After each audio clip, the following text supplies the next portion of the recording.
At 4:58 on a Friday afternoon, a man who had given 30 years to the same building walked toward its doors for the last time, and not one person who worked there had planned to say goodbye. No party, no cake in the break room, no plaque with his name on it. His key card had already stopped working at 4 o'clock.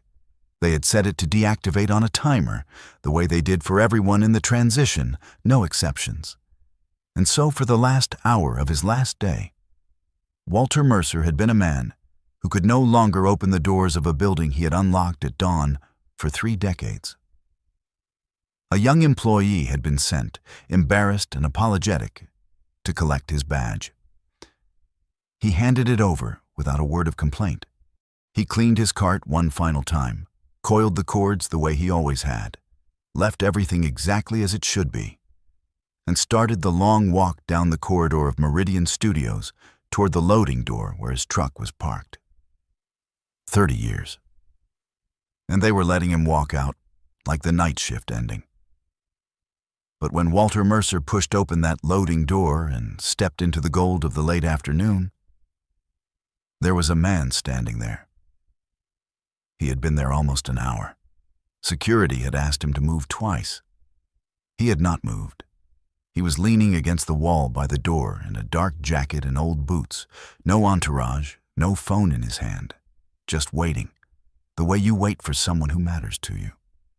And when the door opened and the old janitor stepped out, the man straightened up and his face changed, and he said, "There he is." It was Keanu Reeves. He had cleared his entire week to stand at a loading door and wait for a man almost nobody in that building could have named. There is a studio lot in Burbank, California called Meridian. And for 90 years, the famous and the soon-to-be-famous and the never-to-be-famous have passed through its gates to make things that millions of people would one day watch in the dark. 11 sound stages. A backlot with a fake New York street and a fake small-town square that have stood in for 1,000 places.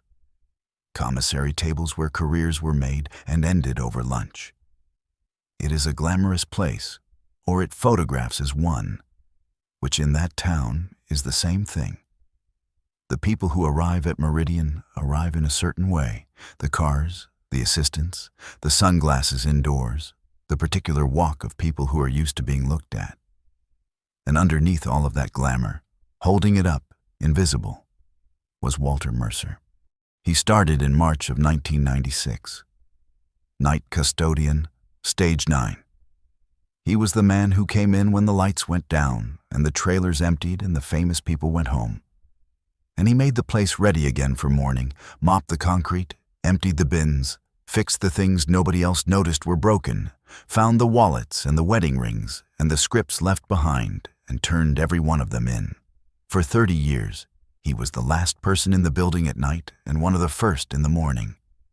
He knew which stage door stuck in the heat. He knew where the rain got in. He knew the building the way you know a body you have cared for, by its aches. He was 67 now. His knees were finished. His wife Della had passed 5 years back, and the small house in Sun Valley was very quiet without her.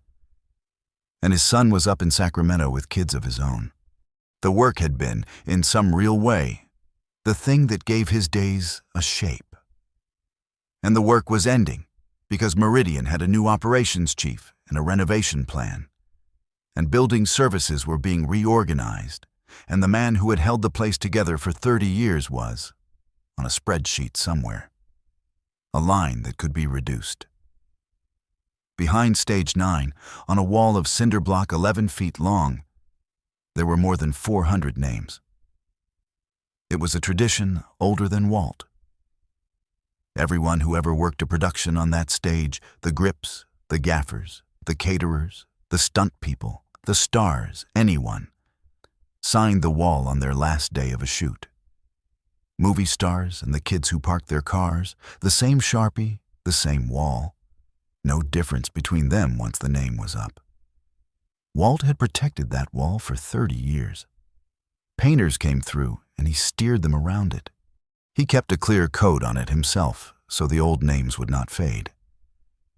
The renovation plan had that wall scheduled to be painted over on Monday morning. That is the part Keanu did not know yet.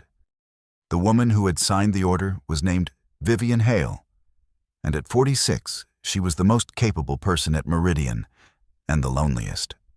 She had been brought in 8 months earlier to save the studio, which was bleeding money in a way that polite people did not discuss. Her title was Chief Operating Officer. Her actual job was to make the cuts no one who loved the place could bring themselves to make. She did it well. She did it fast.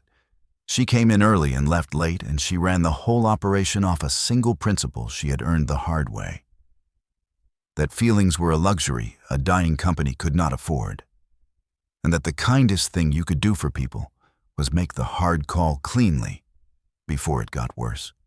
She had not always believed that. 12 years earlier, at a regional printing company called Hartwell, Vivian had been the young executive who fought for people. When the board wanted to cut deep, she had argued to keep the old hands on. The pressmen, the binders, the men who had given their lives to the place.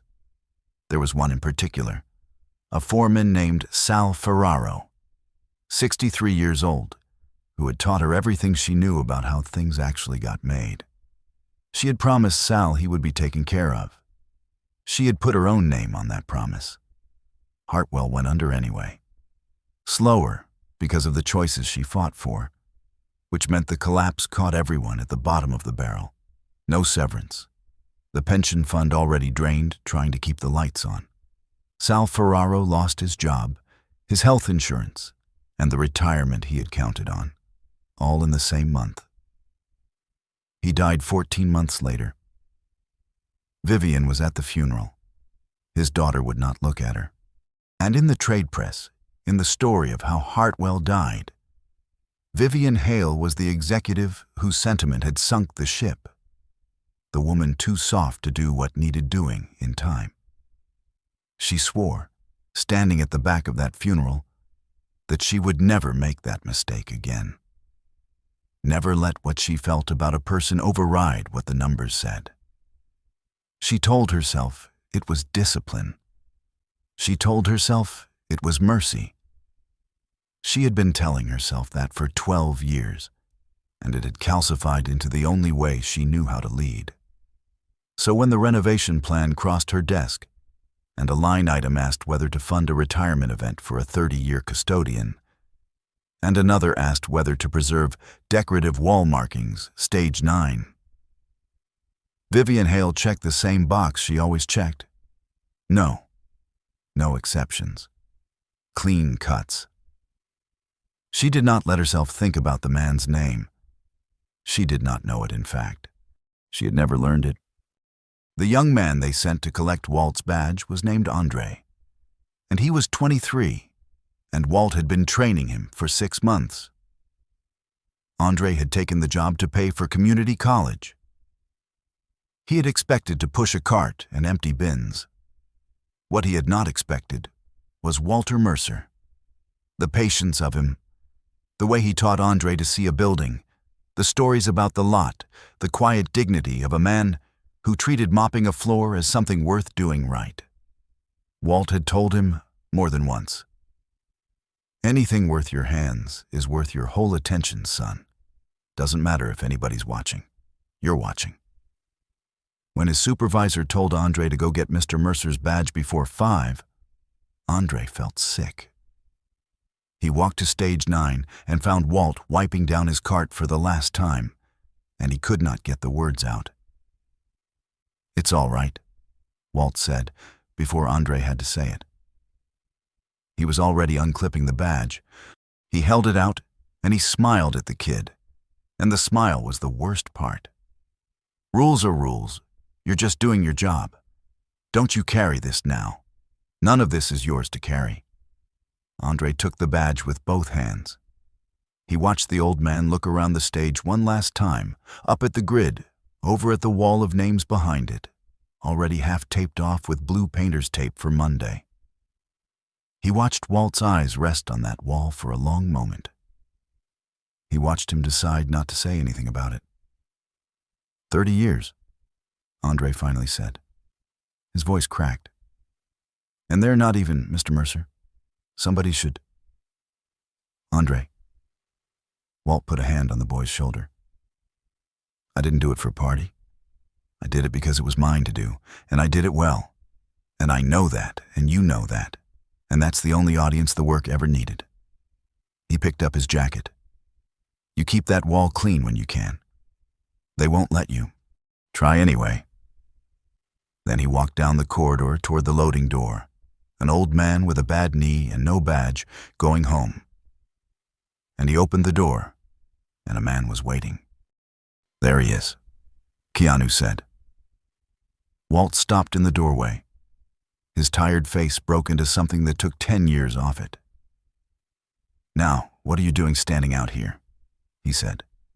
You've got better places to be. Not today, I don't. Keanu crossed the few steps and took the old man's hand in both of his and held it. Friday. I almost missed it, Walt. Marie on the crew mentioned it Tuesday. Said Mercer's last day's Friday, nothing planned. I said that can't be right. His jaw tightened. Tell me that's not right. It's fine, Walt said. It's how these things go now. It was not fine. And Keanu Reeves knew the difference. And anyone who has read about the man could guess what happened to his face in that moment. Not anger, exactly. Something quieter and harder to argue with. But here is the thing that turned a private goodbye into something the whole lot would remember.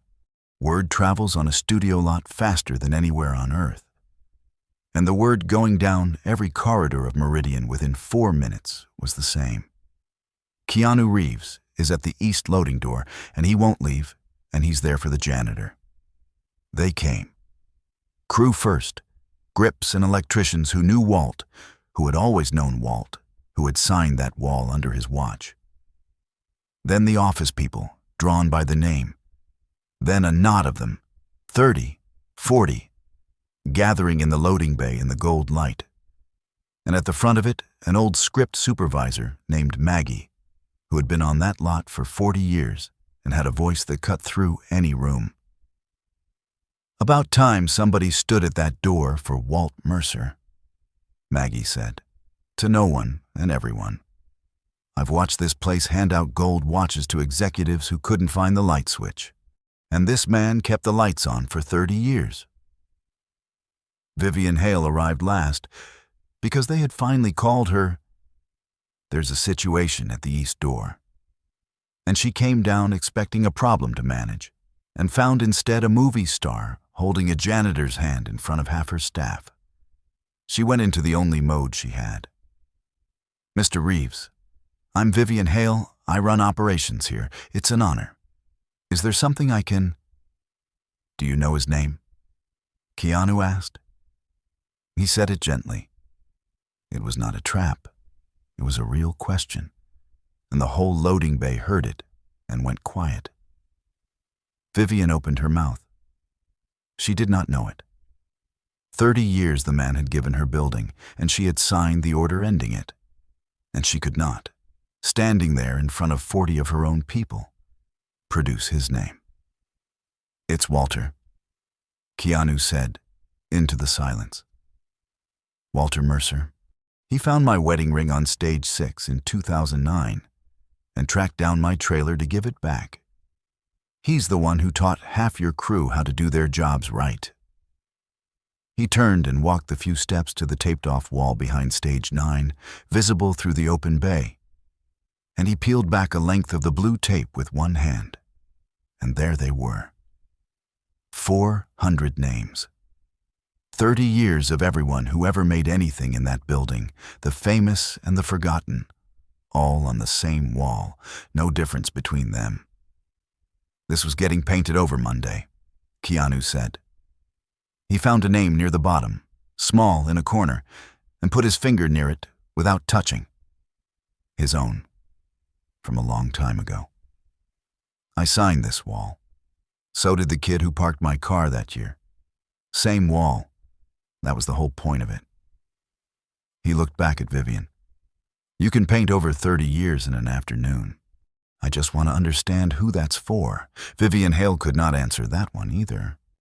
Keanu found her 10 minutes later in her glass office on the 3rd floor, where she had gone to stand alone at the window with her back to the door. He knocked on the frame. Then he came in and sat down in the chair across from her desk and waited until she turned around. "I didn't come up here to get you fired," he said, "or to put you on the internet. That's not what this is." For a long moment she said nothing. Then, surprising herself, she said, "There was a man named Sal." And it came out of her, the thing she had carried for 12 years. Hartwell, the fight she had picked to protect the old hands, the promise she had made to a 63-year-old foreman who had taught her the trade, the slow collapse, the drained pension, the funeral where his daughter would not meet her eyes, the trade story that named her the soft executive who sank the ship, the vows she had made at the back of that church. Never again let feeling override the numbers, because feeling had cost Sal everything she swore to protect. "So, I cut clean now," she said. "I tell myself it's kinder. And maybe somewhere along the way, I stopped. She stopped. I didn't learn his name. I made sure I didn't. It's easier to do the math on a man whose name you don't know." Keanu listened to all of it. He did not interrupt. He did not rush to fix it. "I lost people too," he said after a while. "More than I'll talk about. And there was a stretch years ago, right here on this lot, where I was about as low as a person gets and still showing up to work." He looked at the floor. 3, 4 in the morning, I'd sit out on that loading dock because I couldn't stand to be in the trailer. And most nights there'd be one other person on the whole lot. Walt. He never asked me what was wrong. Never told anybody he'd seen me out there. He'd just bring 2 coffees, sit down on the dock, and not say a single word until I was ready to go back in. He met her eyes. Nobody told him to do that. It wasn't on his schedule. It was just who he is when nobody's watching. Vivian's hand had come up over her mouth. "The man you couldn't save." Keanu said, "Sal, if somebody had stood at his door on his last day, if just one person had made sure he walked out knowing 30 years had meant something." He let it sit. "What would you have given to be that person?" Vivian closed her eyes. The script gives that a full breath. "I'm not asking you to run the company on feelings," Keanu said, standing. "I know it's real, the bind you're in. I'm asking for 1 wall and 1 hour. Let the man walk out seen. That costs you almost nothing, and it's the only thing he can't get anywhere else." Then he left. Vivian Hale came back down to the loading bay, a different shape than she had gone up. The crowd was still there, bigger now, because nobody leaves when something is about to happen. She walked to the center of it, to where Walt stood with Keanu. And for a moment, the woman who always knew exactly what to say had nothing. Then she found it. "I owe this man an apology," she said. Her voice carried across the bay. "And I owe all of you one. I run this place by the numbers, and I'm good at it. And today I found out there's a number I missed." She turned to Walt. "Mr. Mercer, 30 years. I signed an order this week that said your time here wasn't worth marking. I was wrong, and I knew your building better than I knew your name. And that's a failure that's mine, not yours." She turned to the room. "The Stage 9 wall is not getting painted. Not Monday. Not ever. As of right now, it's protected. We'll glass it if we have to. And the next person who signs it is going to be the man whose name should have been on it first." She held out a Sharpie to Walt. The old man's hands were not steady when he took it. He walked to the wall he had protected for 30 years, and never once signed, because it was for the people who made the movies, and he had only ever cleaned up after them. And Keanu put a hand on his shoulder and said something quiet that made him laugh and wipe his eyes at the same time. and Walter Mercer signed his name on the wall. It was Maggie who started clapping. It went up like a brush fire across that loading bay and out into the gold afternoon. 40 people, then more, applauding an old janitor and the wall full of names he had kept safe for all of them. Andre stood at the edge of it with both hands still holding the badge he had been sent to collect, crying openly and not bothering to hide it. Keanu stepped back. He did not stand next to Walt for the photos. He drifted to the edge of the crowd and then out of it, and by the time anyone thought to look for him, he was already walking toward the gate, hood up, letting it be Walt's afternoon and nobody else's. Real grace does not wait for the applause to find it. It did not fix everything, and Vivian Hale knew it would not. Meridian was still in trouble. The wall and the hour had not changed the math, and over the next year she still had to make hard calls that kept her up at night. There was a week that winter when she sat alone in the glass office in the dark and wondered if she had simply gone soft again, if she was Hartwell all over again, if sentiment was creeping back in to sink another ship. It was Maggie, of all people, who set her straight, over coffee in the commissary. "There's a difference," the old script supervisor told her, "between sentiment that won't look at the numbers and dignity that costs almost nothing. You confused the two for 12 years. One wall didn't sink anybody. Go run your company. Just run it like the people in it have names." So she did. She made the cuts she had to make, but she made them differently. Early, honestly, with severance fought for and faces looked at and names learned. She started something small that first year and named it without telling anyone why. The Ferraro Fund. A fact nobody at Meridian understood. A line in the budget that helped long service workers land softly when their time came. She found Sal Ferraro's daughter and wrote her a letter she should have written 11 years before. It took the daughter a long time to write back. She wrote back. The Stage 9 wall got a sheet of museum glass and a small brass plate that read, "The Mercer Wall. Every name here made something. No exceptions." Andre became its keeper. When the college money came through, he stayed on anyway, ran the building services team within 4 years, and made every new hire learn the wall before they learned anything else. And Walt. Walt came back, not to work, to sit. Once a month or so, he would come through the gate. The guards now waved him through. And he would sit on the east loading dock with a coffee. And sometimes Andre would join him. And Walt would tell him the same things he had always told him about doing the work right when no one is watching. Years later, on a cold early morning, Andre found a young actor asleep in a car in the far lot, broke and scared and showing up to work anyway, about as low as a person gets. Andre did not report it. He brought 2 coffees, sat down, and did not say a word until the kid was ready to go back in. He had learned that from Walt. Walt had learned it from no one. It was just who he was. I've told a lot of stories on this channel. I keep coming back to this one. I think it's because the injustice in it is so quiet. Nobody yelled at Walter Mercer. Nobody threw him out. They just didn't see him. For 30 years, they walked past the man, holding the whole building up. And on his last day, they almost let him leave the same way he'd always been there. Invisible.